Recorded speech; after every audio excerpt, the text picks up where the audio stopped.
Eli moikka kaikki!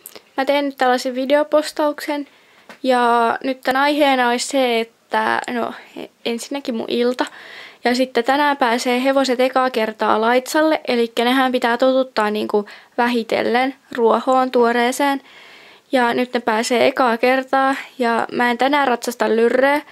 Mä toivon, että se tekee niinku muutakin siellä laitumella, kun heti sinne päästyään niin iskee pään maahan eikä nosta sitä enää, vaikka tekisi mitä. Mutta toivo elää. Ja nyt mä oon ehtinyt syödä, ottaa kissalta yhden vunkin pois ja tehdä läksyt ja olla koneella. Niin nyt mä seuraavaksi vaihan vaatteet ja sit mä menen laittaa aitaa ulos, koska se ei ole vielä ihan valmis toi piha-aita, että se on vähän puolittain vielä, että siinä menee ehkä joku puoli tuntia. Mut katsoo nyt vielä, että millainen videopostaus tästä tulee, koska mä en välttämättä jaksa kuvata tuolla jossain pellolla aidan korjaamista, koska te ette edes kiinnosta se. Mut mä otan jotain sellaisia pieniä klippejä sieltä. Huppari ja sitten kullerit. No niin, eli nyt mä oon täällä hevosten laitumella. Ja tästä ei varmaan sen kummempaa sanottavaa.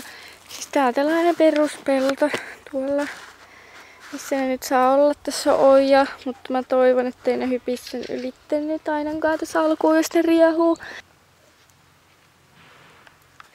No niin, eli mä sain tän osan aidasta valmiiksi. Ja tää viritys on kyllä sellainen, että Samulin niskakarvat nousee ylös, kun se näkee tämän, mutta mitä pienistä. No joo, mutta tää on tällainen kytän ja lyrren kestävä aita toivottavasti. Sitten mä menen hakemaan kytän ja tutustutaan sen tähän. Oho, tuli vähän ylivalottuna, mutta tää lyrre nousi justiinsa ylös. Nyt tulee aika komea venytys, ei tule enää.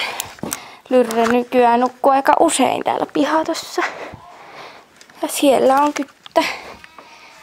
No niin, kyttä on tässä, tätä talutan. Kyttä syödäs, kun mä vaihdan kameraan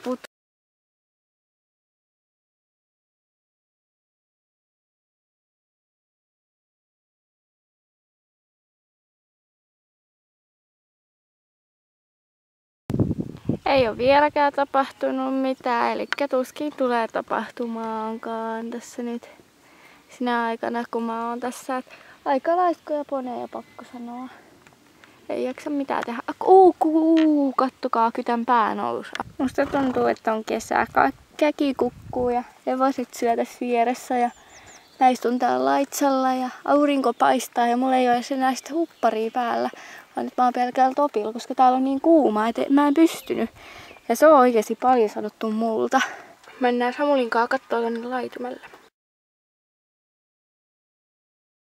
No niin, eli nyt alkaisi viimeinkin olla kaikki pulkassa. Ja hevosilla on karsinat siivottu ja vettä molemmilla. Noin. Ja heinää sitten. Elikkä nehän on vielä yötä kyllä sisällä. Et en viitti vielä antaa olla ulkona. Ja kun nehän vasta tänään ekaa kertaa mulla menee ääni oli siellä.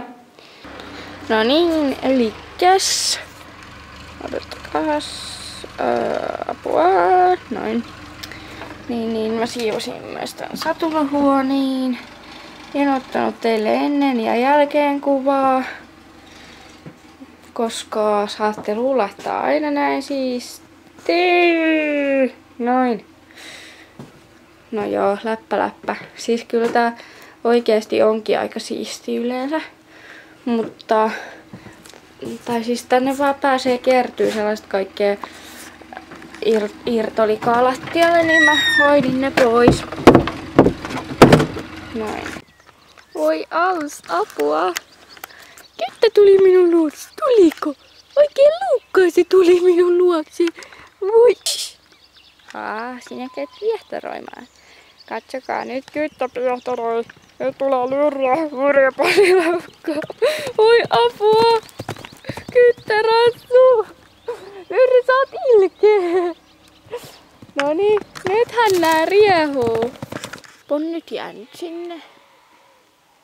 Kello on nyt melkein 9 ja mun pitäisi tehdä vielä kakku tänään, koska meillä ei varmaan ole lämmintä ruokaa kai tänään. Samuli lähti pellolle ja nyt mä varmaan teen tästä sen kakun ja siinä se sit on mun päivä. Show.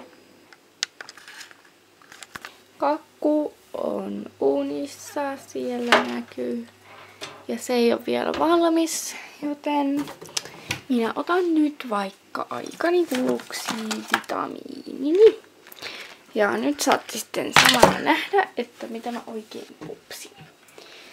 Ja ekaksi, niin Möller, nyt kyllä täytyy vaihtaa käsitarkennukseen. Möller luustolle on ollut -30% tarjouksessa. Sitten on Möller tupla. Sitten on magnesiumia.